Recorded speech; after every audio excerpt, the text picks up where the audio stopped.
Le 6 juillet 2026, un ingénieur de Tesla qui dépasse 200 $ de dépenses en intelligence artificielle par semaine doit désormais obtenir la signature de son manager, sauf s'il utilise Grok. Pourquoi ce produit-là et pas un autre? Épisode Tesla plafonne l'IA, sauf pour Grok. Chapitre 1. Le mémo du 6 juillet. 200 $, une exception silencieuse et une ligne que personne chez Tesla n'explique. Le mémo circule en interne début juillet 2026 et il tient dans son cœur en une phrase simple. À partir du 6 juillet, tout salarié qui dépasse 200 $ de dépenses hebdomadaires en outils d'intelligence artificielle doit obtenir l'accord écrit de son manager avant de continuer. The Information, qui a consulté le document, en révèle le contenu le 2 juillet et Electrek le confirme le même jour. 200 $ par semaine, ça fait un peu plus de 10 000 $ par salarié et par an. Un budget resserré pour une entreprise qui vend précisément la promesse d'une intelligence artificielle capable de conduire une voiture ou de piloter un robot humanoïde. Le mémo ne fixe aucun seuil plancher rassurant, 200 $ couvre, selon l'ordre de grandeur rapporté par la presse spécialisée, un usage quotidien raisonnable, guère plus, et cette limite touche l'ensemble des équipes logicielles de l'entreprise, du pôle autopilote au pôle Optimus, soit plusieurs milliers de salariés concernés d'un coup. Mais une clause du même mémo change la nature de toute l'histoire. Elle exempte explicitement les versions bêta des produits d'XAI, la société d'intelligence artificielle que possède et dirige Elon Musk, qui dirige aussi Tesla. Le document ne justifie cette exception par aucun argument technique ni aucune raison de sécurité, du moins dans ce qu'en révèlent les articles. Musk s'est construit, chez Tesla comme chez SpaceX, une réputation de patron qui traque le moindre dollar dépensé en trop, jusqu'à retirer des boutons d'un tableau de bord pour économiser quelques centimes de câblage sur chaque voiture produite. Cette réputation rend l'exception Grok d'autant plus visible. Un dirigeant connu pour compter chaque centime vient d'écrire, dans le mémo même qui plafonne tout le reste, la seule ligne budgétaire de tout le document qui ne connaît aucun plafond. L'entreprise a aussi taillé, par le passé, dans des détails bien plus modestes. Le remplacement du levier de clignotant par des boutons au volant sur les derniers modèles, présenté comme une simplification, a permis au passage d'économiser quelques dollars de pièces sur chaque véhicule produit, multiplié par plusieurs centaines de milliers d'exemplaires par an. Vu sous cet angle, 200 $ par semaine et par ingénieur n'ont rien d'un hasard non plus. C'est un chiffre rond, facile à défendre devant un actionnaire qui demande où va l'argent, et facile à comparer d'un service à l'autre. Grok peut coûter ce qu'il veut. Claude, le modèle d'anthropique que les ingénieurs de Tesla disent eux-mêmes préférer selon les mêmes sources, tombe lui sous la limite, comme n'importe quel autre outil du marché. Cette même direction avait pourtant, 6 mois plus tôt, construit des tableaux de bord internes pour pousser ses équipes à consommer davantage de jetons d'intelligence artificielle, et vient aujourd'hui d'apprendre à ces mêmes équipes à compter, sauf pour un produit précis. Reste une question, et elle ne concerne pas que Tesla. Quand l'entreprise qui écrit la règle de dépense possède aussi l'un des produits qu'elle traite différemment, qui a vraiment décidé de cette exception, et au nom de quoi? Chapitre 2. La dépense qui a forcé la main. Comment on transforme un outil en addiction budgétaire avant de le remettre sous surveillance?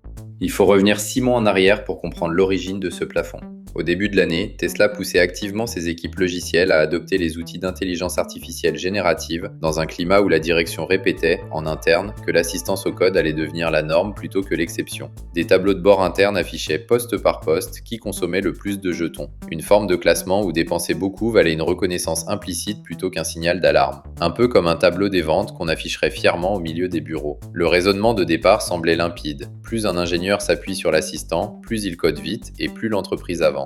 Mais un outil facturé à l'usage n'a pas de plafond naturel. Chaque analyse de code longue, chaque session de débogage assistée par un modèle qui raisonne avant de répondre, consomme des jetons à un rythme que l'intuition ne perçoit pas, parce que le prix se cache dans tout ce que le modèle génère en silence avant d'afficher sa réponse finale. Un ingénieur qui lance une revue de code complexe sur un modèle de raisonnement peut, sans le voir, déclencher l'équivalent de plusieurs dizaines de pages de calcul interne avant que la moindre ligne de réponse n'apparaisse à l'écran. Cette facture invisible explique pourquoi la note a pu grimper aussi vite sans qu'aucun ingénieur n'ait eu le sentiment de mal faire son travail. Anthropic et OpenAI documentent eux-mêmes, dans leur page de tarification, ce mécanisme. Les modèles qui raisonnent avant de répondre facturent leur jeton de sortie plusieurs fois le prix de leur jeton d'entrée, précisément parce que ce raisonnement caché compte comme une production à part entière. Sur une tâche complexe, ce raisonnement interne peut représenter, selon ces mêmes pages de tarification, plusieurs fois le volume du texte finalement affiché à l'écran. Ce qui veut dire qu'une facture peut grimper fortement sans que la longueur de la la conversation visible n'ait changé d'un mot. Poussés par ce classement, certains ingénieurs en sont venus à dépenser plusieurs milliers de dollars de jetons par semaine, selon The Information. Loin, très loin, des 200 dollars désormais imposés. La bascule de Tesla ressemble à celle qu'ont déjà opéré d'autres grandes entreprises technologiques, Uber, Meta et Walmart en tête, qui ont elles aussi resserré, ces derniers mois, leur politique de dépenses en intelligence artificielle, selon les mêmes sources. Il y a, derrière tout ça, une logique économique qui tient en une phrase. Un outil facturé à l'usage transfère le risque de coût du fournisseur vers le client, et tant que personne ne surveille la facture, ce risque grossit sans bruit. C'est l'entreprise cliente, et non l'éditeur du modèle, qui absorbe l'explosion. Un plafond de 200 dollars n'a donc rien, en soi, d'hostile à l'intelligence artificielle. C'est la décision qu'aurait prise n'importe quelle direction financière devant une ligne de dépenses échappée à tout contrôle. Sauf qu'une ligne de ce même mémo échappe, elle, à cette logique de bon sens. Chapitre 3. L'exception qui parle. Un plafond pour tous, sauf pour le produit du patron. Cette ligne, c'est l'exemption accordée à Grok, et elle change le sens de tout le reste. Grok appartient à xAI, la société que dirige Elon Musk, lequel dirige aussi Tesla, et qui détient au passage une participation personnelle directe dans les deux entreprises.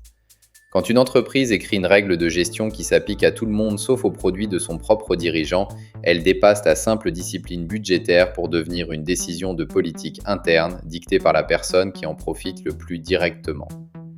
Le détail le plus frappant tient dans une phrase des mêmes articles. Les ingénieurs de Tesla disent eux-mêmes préférer Claude à Grok pour leur travail quotidien. L'exemption ne suit donc pas la préférence des utilisateurs, mais la structure actionnariale de la maison mère. Ce mécanisme a un nom en droit de la concurrence et il a déjà coûté cher à une autre entreprise. En 2017, la Commission européenne a infligé à Google une amende de 2,4 milliards d'euros pour avoir favorisé son propre service de comparaison de prix, Google Shopping, dans ses résultats de recherche, au détriment de comparateurs parfois plus pertinents. Depuis, l'Union européenne a même inscrit ce principe dans une loi entière, le règlement sur les marchés numériques de 2022, qui interdit aux grandes plateformes d'avantager leurs propres services. Apple et Google ont d'ailleurs déjà été poursuivis sous ce même règlement pour avoir favorisé leurs propres applications de cartographie ou de paiement face à des concurrents qui payaient eux pour figurer au même endroit. La Federal Trade Commission américaine instruit d'ailleurs, de son côté, un dossier voisin contre Amazon, accusé d'avoir avantagé ses propres produits de marque dans les résultats de recherche de sa place de marché. Ces procédures prennent des années et se terminent le plus souvent par un accord négocié plutôt que par une interdiction pure et simple, ce qui n'empêche pas la pratique de se répandre, précisément parce que le risque juridique reste lointain et incertain. Le parallèle avec Tesla a une limite. Google organisait un marché ouvert au public. Ici, c'est une politique interne aux propres salariés de Tesla. Mais le ressort reste identique. Une entreprise qui tient à la fois la règle et l'un des joueurs soumis à cette règle place structurellement ce joueur en position favorable sans avoir besoin de le dire. Personne, chez Tesla, n'a besoin d'écrire qu'il faut utiliser Grok. Il suffit de rendre les autres options plus chères à consommer sans autorisation. Une défense possible existerait tout de même pour Tesla. Grok s'intègre déjà, comme assistant vocal, dans les véhicules Tesla eux-mêmes, ce qui justifierait un accès sans plafond pour les équipes chargées de le tester avant sa mise en production.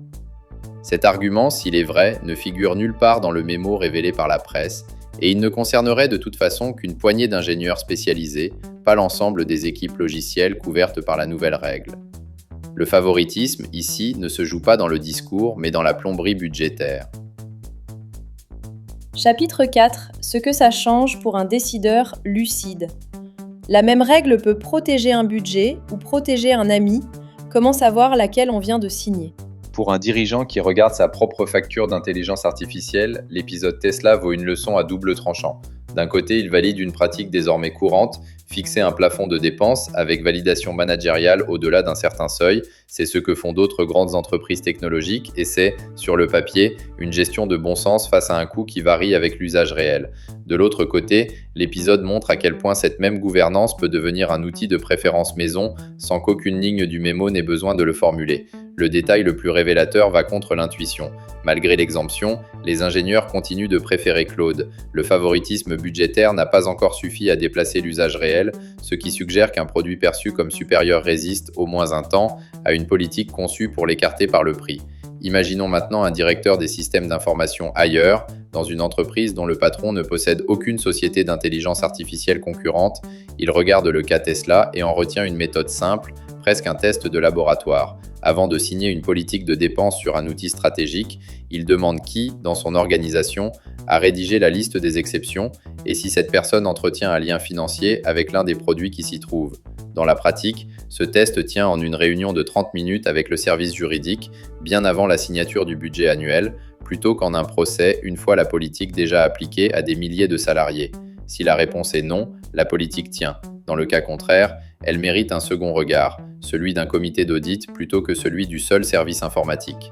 Le droit des sociétés américains prévoit d'ailleurs un examen renforcé pour ce type de situation, celui de l'équité intrinsèque, dès qu'un dirigeant se retrouve des deux côtés d'une même transaction, un peu comme un maire qui voterait lui-même l'attribution d'un marché public à l'entreprise de travaux que possède sa propre famille.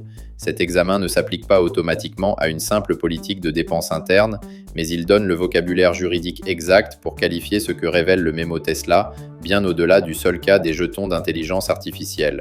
Dans la plupart des conseils d'administration, la politique d'achat d'outils d'intelligence artificielle n'existe d'ailleurs pas encore comme point séparé à l'ordre du jour.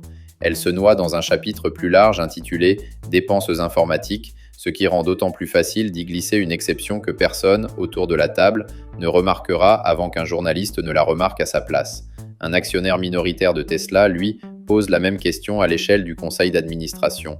À partir de quel montant cumulé d'achats internes orientés vers une société liée à son dirigeant, une simple ligne de mémo cesse-t-elle d'être une préférence de gestion, pour devenir une opération avec une partie liée de celles qui doivent se déclarer et se justifier devant les autres actionnaires. Chapitre 5. La grille qui reste. Ce que révèle un plafond une fois qu'on regarde qui l'a écrit. Voici la grille qui va au-delà de Tesla. Face à toute politique de dépense sur un outil d'intelligence artificielle, 3 questions suffisent à distinguer la gouvernance de la faveur. Qui a rédigé la règle et porte-t-il un intérêt personnel dans l'un des produits qu'elle traite différemment?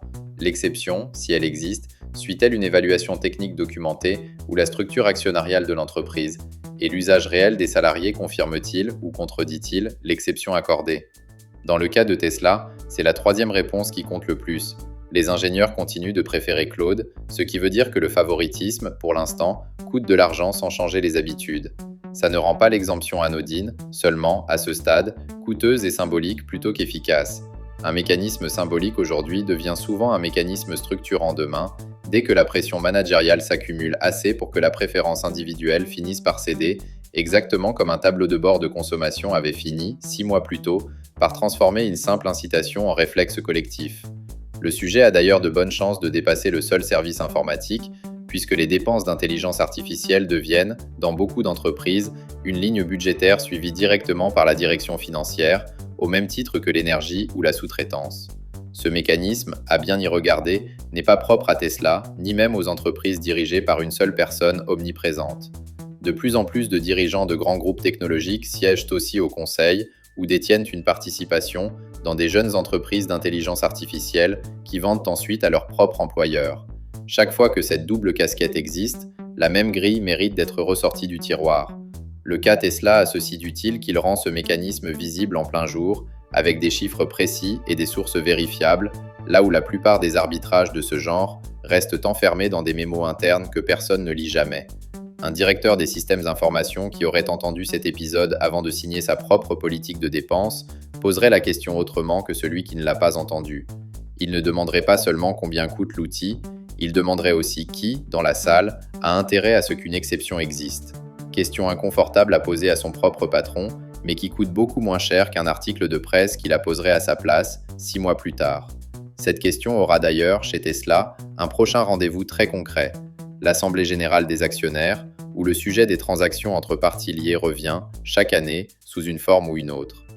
La question à garder pour la semaine prochaine, quand une autre entreprise annoncera à son tour un plafond sur ses dépenses d'intelligence artificielle. Ce n'est pas combien elle plafonne, mais qui a écrit l'exception et pour qui. Vous écoutiez Tesla plafonne l'IA, sauf pour Grok. Merci d'avoir écouté jusqu'au bout.